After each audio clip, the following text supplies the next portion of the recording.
We just finished the entrepreneur building block, and now we'll have a look at the analysis. Under the analysis, we can look at the external environment. We can look at the political situation, economic situation, social situation, and technology situation. In the political situation, we can look at things such as legality of our business, the government direction, the grants available, the political stability, the regulation, the taxation policies. Under economy, we can look at are we in a crisis or recession, or are we actually in a growing economy? What is the average income per capita? What is the interest rate? What about the rental, and so forth? Under the social situation, we can look at things such as, can you find the skilled worker you need for your business? Is your business attractive to local customer? What about the community in which you are operating? Under technology, you can look at what is the technology available out there at the moment, and is your product or service up to date, or are you obsolete? Then you can look at the industry. And the industry, the first step is to actually name it, like in which industry are you actually working. Then you can look at the different trends in that industry.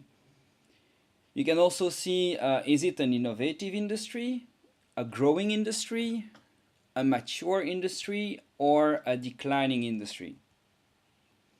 Then you can have a look at the competitors there, the existing competitors inside this industry. Who are they? How big are they? How do they operate? You can also look at, is there any threat of new entrants joining the industry, meaning competitors that will have similar product as the existing competitors that will just enter the industry. You can also look at substitutes. Substitutes will be competitors that will come to the industry with a different technology, but they will answer the same types of needs. Like the DVD replace the VHS, for example. Or like tablet might be a substitute in a certain way to the desktop for certain needs. Not for every users. Then you can also look at the suppliers. What's your negotiation power with suppliers? What's your bargaining power with the suppliers? Okay. And who are they? How big are they? And what's your negotiation power with the buyers in this industry? Okay, when you are done, you can look at the market. And the market, you can look at the size of the market, the different segments, if any. So is it a homogeneous group of customer, or do you have different segments of customer inside the market? Okay. What about the offering? What are the competitors offering to that market? What types of products or services? What is the pricing strategy of the competitors? Where do they sell their products? And how do they promote themselves? Then when this is done, you can go one level down to the customers. And for this course, we'll just look at two things. Is there any pain that the customer is having that you can reduce?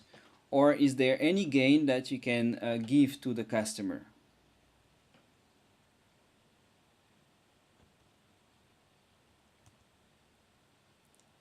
So if you look at this model, basically we go through a funnel from the environment, the big picture, down to the customer, the individual customer.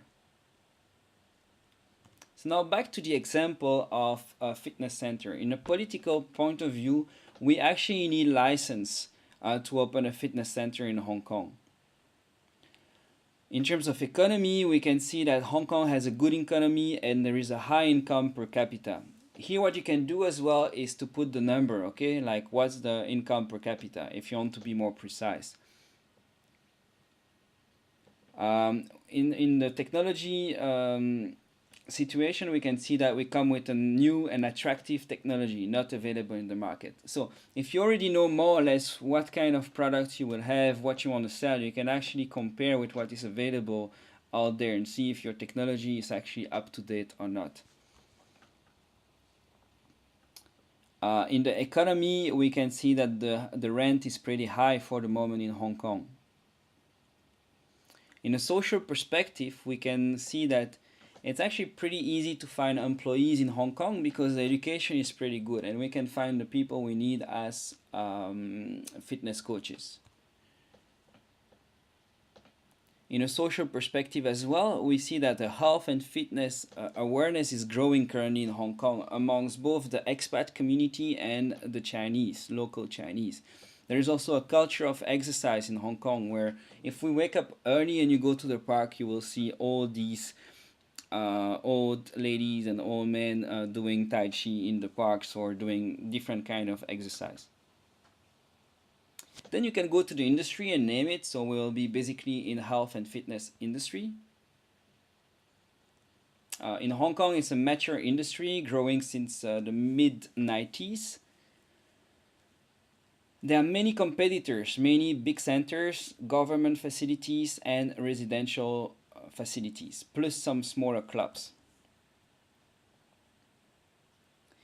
There might be a risk of new entrants or substitute, but most likely you will have to be small and differentiated, as the industry is already pretty competitive. I don't think we'll see a big center coming anywhere soon, and there are already so many centers out there and smaller centers that it will be really important to be differentiated. If not, there is no point to change.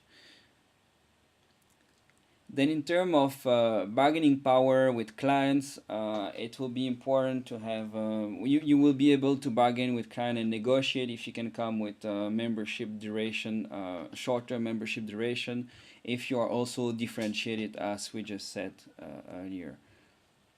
In terms of supplier, you won't have many suppliers as a fitness center, but one of the most important provider will be the landlord. So it's really important to keep a really good relationship with the landlord.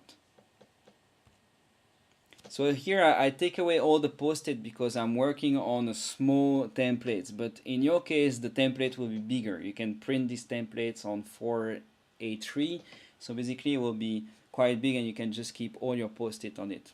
But if I keep it that way, you won't see anything here. So for the market, in our case, we won't look at the size because we want a small facility of 500 to 700 members, which is pretty small when you look at the big facilities that have 50,000 members. So it makes no sense to start to really try to calculate the whole size of the market, as we don't really plan to penetrate the whole market, but just a small area and just a small bit of it. What is important here is like, can we get customers or not? It's not really about the size because we won't go and play with the big player. We want to play small and look for customer in our area. So can we find customer? That's the most important question here, not really the size, because we will be pretty niche. In terms of segments, well, it goes from casual gym people that have a membership that never go or go once a week, you know, to bodybuilder that spends 5-6 hours there and want to build muscles, you know. So it's good to look at the kind of segment we are interested in, not all of them. So what we are looking for is soft gym people, rehabilitation and conditioning. That's the kind of people we want to target. So that will be our segments. Then if we look at the different marketing mix available there, like most of the time it's big centers with cardio, area, weight and machines, plus courses. The price is generally a membership between 300 to 1,200 Hong Kong dollars. And we can say also that generally this membership has a long duration of at least 2 years.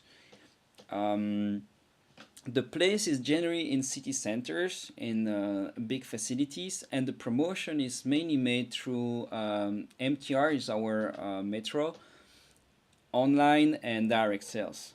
for the big players. So now for the customer, the type of gain, so we are just looking at the customer we want to target. We don't look at every customer here. If not, we'll get a bit crazy. But in terms of customer, the one we want, the one interested in soft gym, the kind of gain we can give them is basically conditioning. So we can do conditioning for sports such as golf, fencing, ski, and tennis. We can work with women, women that want to stay in shape. We can work with a more mature clientele, more senior, with that want to stay fit. And we want to have a more boutique concept. So we want to give the gain to the customer that it's more boutique, it's more customized relationship. In terms of pain, there is a need for postnatal reshaping. So women that just gave birth that want to get back in shape. So that's their pain. Is like they gain a lot of weight during their pregnancy, and they want to get back to their genes basically. So they want to train and get back their shape. So there is a need there. There's also a need for rehabilitation. So people that get hurt, how can we rehabilitate them? And also most of the gym are actually pretty big, as we say, and then you have a kind of industrial services, like everybody is a number, and what we want is to give a more boutique concept with a one-on-one relationship with our clients. And we realize there is a must in the industry is that the gym people want a holistic approach. They even like the gym concept we have in mind is around the machine, but basically people want holistic. So they want also, if they come, they want to find a cardio area, they want to find weight, they want to find basically a bit of everything, in order to train every muscle and every needs they might have. So we have to keep that in mind no matter the kind of concept we'll come up with.